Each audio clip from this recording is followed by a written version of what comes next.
case briefs, and so much more. LSData's got what you're looking for.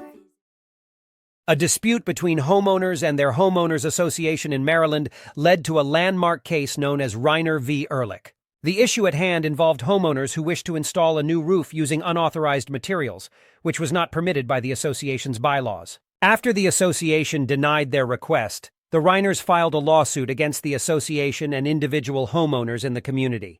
The Circuit Court for Montgomery County initially ruled in favor of the homeowners association, dismissing the complaint against the individual homeowners. The Reiners brought the case to the Court of Special Appeals, arguing that the Circuit Court erred in their decision. However, the appellate court reaffirmed the lower court's ruling, stating that the business judgment rule protects decisions made by a homeowners association and can only be challenged if there is evidence of fraud or bad faith. The court reasoned that the association was within its authority to deny the Reiners' roof request as a legitimate business decision. Furthermore, it was determined that only an association, not its officers or members, can be named as a defendant in an action challenging the acts of a homeowners association. The trial court's dismissal of the complaint against individual homeowners was affirmed, and the Reiners were ordered to pay the legal costs for the case.